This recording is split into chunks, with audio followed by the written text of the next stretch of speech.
Okei, see on piinlik küll, aga...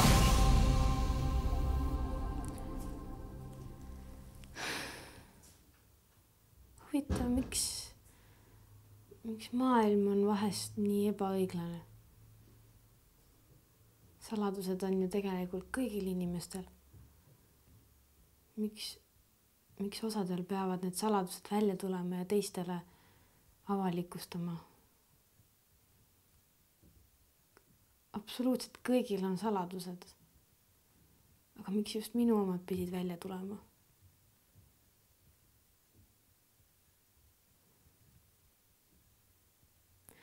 Ma kirjutasin oma päevikusse absoluutselt kõik, mis vähegi minu elus toimus. Minu pere pole teab, mis kõige toredam. Mu isa peksab mu ema.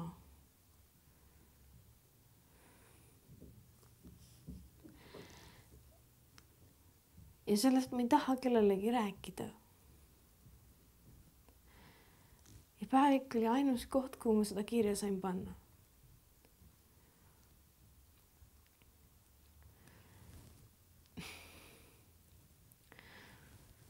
Mul oli ka üks sõber, kellele ma sain seda rääkida.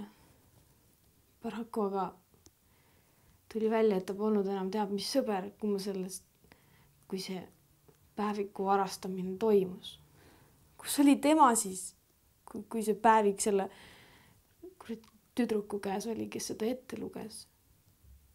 Tema lihtsalt vaatas pealt. Sõber. Ma ei tea, millega ma selle ära teeninud olen. Miks maailm karistab mind just nii? Ma ei ole midagi teinud halba, ma ei ole kellelegi midagi halba tahtnud.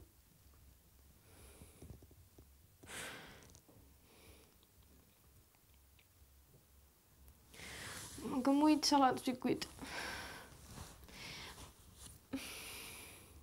Ja kõik nad tulid välja, kõik absoluutselt iga väikegi asi. Isegi see, et ma kuni 8. klassini oma sõrme põialt lutsutasin. Jah, okei, see on piinlik küll, aga võib-olla ma siis leidsin sealt mingisuguse turvatunde, võib-olla ma leidsin midagigi, mis minu elus siin natukenegi mind hoiaks.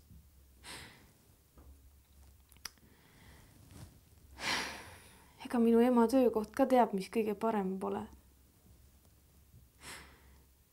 Mu ema töötab hetkel ühes nii-öelda lõbumajas. Ja ka see tuli välja. Meile seda ei lasta see koolis rahulikult olla. Sõimatakse mu ema litsiks.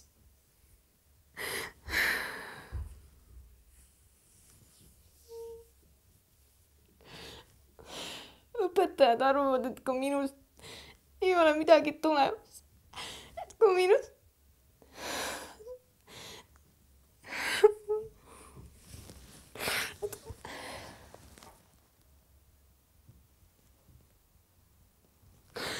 Et kui mina lähen samale teele.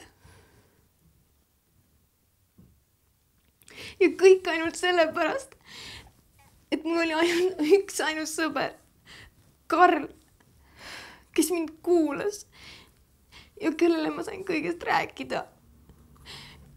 Ja siis see tüdruk oli sellesse Karli armunud ja lihtsalt sellepärast, et mina Karliga suhtlesin, võeti käest mul päevik ja lihtsalt...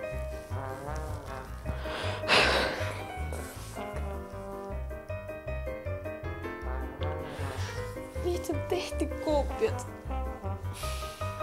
ja jagati igale poole laiali.